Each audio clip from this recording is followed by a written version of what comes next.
The first splash didn't come from my jet ski. It was Lisa tossing a mimosa glass into the lake as if it had insulted her personally.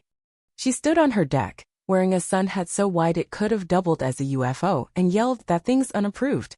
Her shaky finger jabbed toward my sleek, new electric jet ski. The irony? Her husband's gas-guzzling beast was still leaking oil 50 feet away. I could have ignored her, kept gliding across the lake, and let her stew in her own rage, but something about how she spat, unapproved, like it was an insult to all watercraft, made me pause and grin. That moment shifted everything. What she didn't know, what no one knew, was that in less than a month, I'd owned the water she was glaring at. It all kicked off on a Friday morning, the kind that makes you forget stress exists, birds chirping, a breeze teasing the steam off my coffee, the lake shimmering like it had just had a makeover. I'd recently moved into this HOA-run lakeside neighborhood after selling my tech startup. My plan was straightforward. Keep it simple, ride my jet ski, and steer clear of trouble. What I hadn't bargained for was my jet ski sparking an HOA meltdown of epic proportions. This wasn't just any jet ski, it was a prototype electric model I'd helped design with a friend from Tesla. Silent, smooth, and styled like something Batman would ride on water, it didn't smoke, sputter, or roar. I called it Hush, and Hush was about to become the neighborhood's most wanted. The first few rides were chill. I waved at neighbors, even got a thumbs up from a guy named Tom, who rocked Hawaiian shirts year-round and swore he'd once wrestled a raccoon for his dock. But that Friday, as I cruised past Lisa's Placica, the headquarters of petty tyranny, things heated up. She charged down her lawn, barefoot, one hand clutching a mimosa, the other waving a laminated sheet like it was a court order. "Excuse me, sir. That vehicle isn't on the HOA-approved list. I killed the engine." "What?" "Jet skis. We only allow standard, lake-approved models. Yours isn't listed." I blinked. "Because it's quiet and clean? Because it's disruptive," she snapped, her eyes narrowing like she was scanning me for lies. "It sets a bad precedent." "A bad precedent for what, clean energy? Chaos?" I'm usually a laid-back guy, but something about her acting like the lake's dictator made me itch. Still, I didn't argue. I smiled, said, "Got it, thanks," and figured that'd be the end of it. It wasn't. That night, a DULA 200 fine landed on my doorstep. Reason? Violation of Laycraft Policy 17B.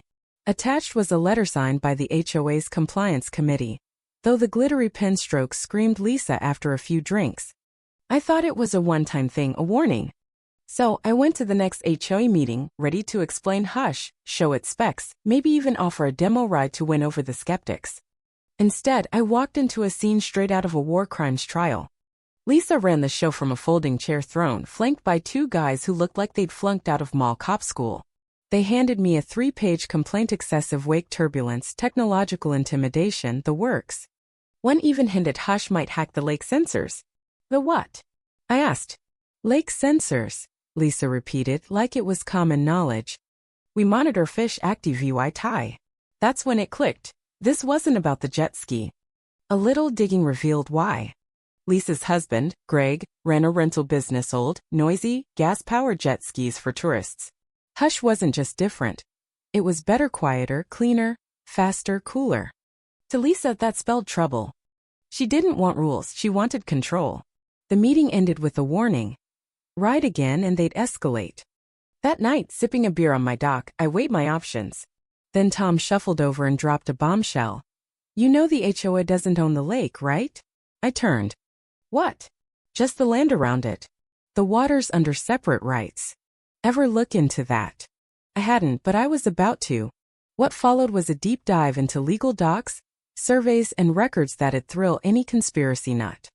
Tom was right. The lake's water rights belonged to a retired rancher in Idaho who hadn't sighted in decades. A few emails, a call, and a hefty check later, I owned them. Lisa had no clue what was coming.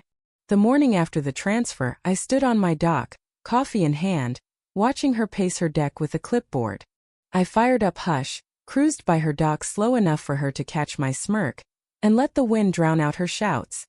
"Lisa, babe," I thought, "you should have kept that mimosa to yourself." Lisa was like a wasp in legging, persistent, loud, and Wine said she was the neighborhood's SAVY, or. After the mimosa incident and my quiet lake takeover, I figured she'd back off. I'd won, right? Nope. She tripled down. It wasn't just about Hush anymore. I challenged her reign, outsmarted her in her own game. That made me a threat, and Lisa didn't do threats unless they were stray cats she could call the fire department about.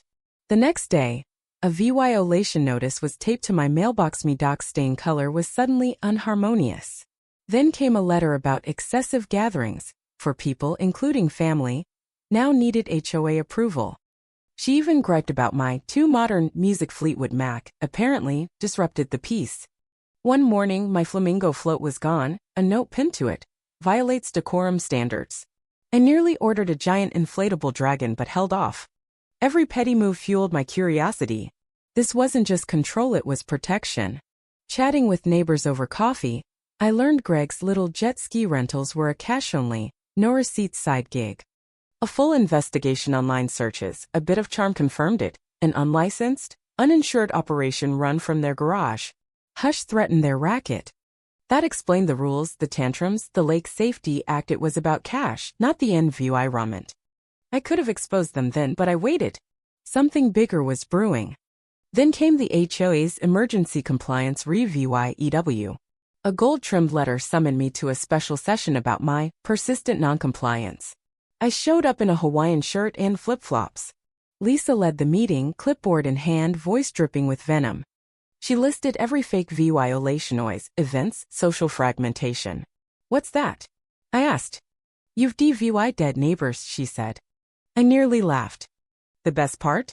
A board member, Bill, spoke up. Technically, Jake owns the water. He's not breaking anything. Lisa pivoted, suggesting they challenge my rights. Bill shut her down. That's not how it works. She glared at me. I smiled and said, funny, you're fighting my jet ski harder than Greg's illegal business. The room went silent. Lisa's face cycled through shock, rage, denial. That's private, she hissed. So's owning a lake, I shot back. The meeting dissolved into chaos. She pushed for a vote to block my access, but Bill reminded everyone I owned the water. Game over. I didn't stop there. I had a surveyor mark my water rights with signs, private waters, electric only. Lisa called 911, claiming a terrorist invasion. Cops arrived, saw my deed, and left. One even gave me a thumbs up. I sent the HOA a cease and desist letter, warning of legal action if they kept harassing me. Then I started Friends of the Lake, a free, eco-friendly membership group. No gas engines, no drama. 30 people joined in days. Lisa's rentals tanked. She couldn't launch without my water. She tried flyers, accusing me of dumping battery fluid, calling Hush a deep state watercraft. I countered with facts, online legal docs, environmental data, a conservationist's endorsement. Neighbors turned. People asked about electric crafts. A dad joined Friends of the Lake for a Hush ride with his kids. Lisa's last stand?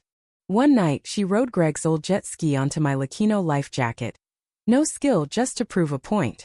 I yelled, "You're trespassing." She shouted, "It's public." It wasn't. She hit a marked sandbar, crashed, and waded back in soaked shame. I filmed it, reported her to the county, and she got fined big. A local blog ran it. HOA Queen breaks rules, sunk by jet ski justice. Her empire cracked. The HOA faced audits, residents demanded transparency, and Lisa's reign faded. The lake stayed calm, mine, and free of her noise.